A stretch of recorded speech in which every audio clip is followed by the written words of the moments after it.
So disaster strikes, you don't have a bass player for your next service. Here's what you can do if you find yourself without a bass player. I've been leading a worship team in a local growing church for over 10 years here, and here are 8 things that I found really helpful that you might find work in your context as well. The first way that I think that you might want to compensate for not having a bass player is left-hand keys. What I mean by that is asking your keys player to adapt their playing style so that the left hand, the lower frequencies, are played more prominently. And ideally, you'd also ask them to split or layer their sound. So with MIDI control software, you can use things like Sunday Keys or Mainstage or Ableton. There's the ability to assign a bass tone or something appropriate to the left hand, to the lower octaves of the keyboard, so that when a keys player plays it, it feels sonically like a bass player. Number 2, you might want to consider EQing your acoustic. What I mean by that is asking your acoustic guitar player to be more prominent on the lower frequency strings, on the E and A strings, making sure they're driving the song. But also when you EQ your guitar, if it's going through a PA system, is to ensure that the lower frequencies of the bass guitar are present in the mix and maybe even elevated slightly. Now, you don't want to have the acoustic guitar sounding boomy or overpowering, but make sure there's some body to that acoustic guitar to replace with the lower frequencies that may have come from the bass player.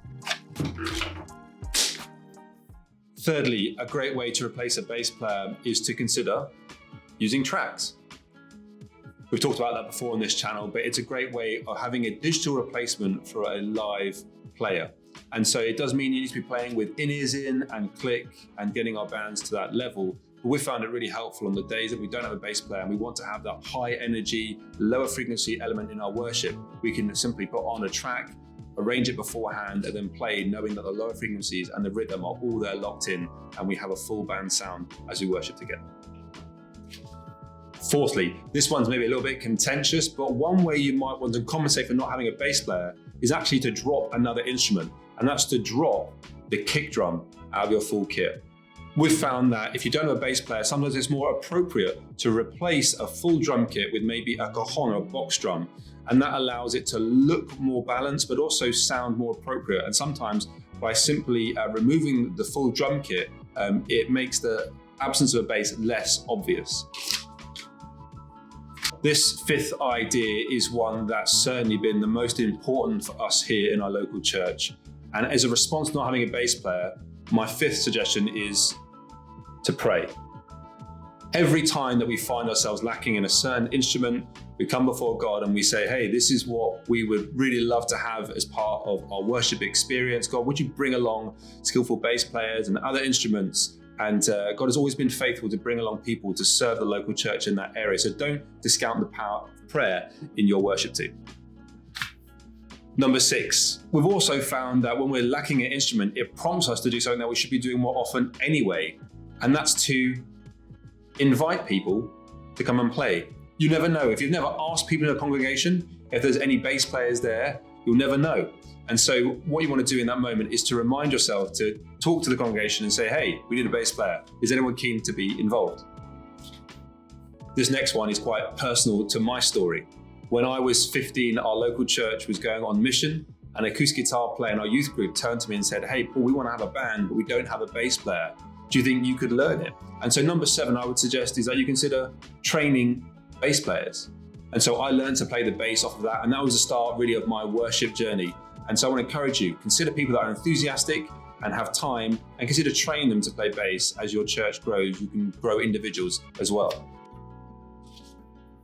And for number 8, I want to tell you that that story I just told is not really complete, because the truth is I actually played trumpet before playing bass, and I played at school and other spaces. So really, I wasn't training in music from scratch. I was actually retraining from a trumpet player to a bass player. Now, retraining is a really helpful thing, particularly if you've got lots of a surplus of a certain instrument and a lack in others. So you might have lots of acoustic guitar players. We've found that retraining acoustic guitar players to play bass is a really smooth transition. But there might be other musicians in your team that are willing to retrain in bass. And actually, bass is one of the easiest instruments to learn. I can testify that from my own experience. And lastly, I think this will be a real relief to many of you, but the last thing I would say to help you overcome the fact you don't have a bass player is to Just don't sweat it. Again, I'll say it, I said it before, but do we think that God will be pleased with worship without a bass player? Or is a bass player essential to our worship to God? Now, of course, having a bass player does help fill out those lower frequencies. It's what people are expecting to hear, particularly in full bands and larger churches. But equally, we're in smaller congregations or growing congregations where maybe the expectation is not to have every instrument all the time. So give yourself a break. Don't try and serve the system. Just be grateful for the gifts and talents that God has provided to your local growing church and use what's in front of you. So don't stress too much about not having a bass player. So these are some ways that we've overcome the challenge of not having a bass player, and I hope you find them helpful. If you've got some other suggestions, or maybe you disagree with some of these, I'd love to hear from you in the comments below. But equally, I realize we've skimmed over some of these ideas and concepts. If you want to see more detail on these, please drop us a comment or a message, and we'd love to make another video to help expand on these ideas going forwards. If you click the like and subscribe button, it means you won't miss any of our future video releases, and we're really looking forward to growing together. If you want to check out the next video, just click here.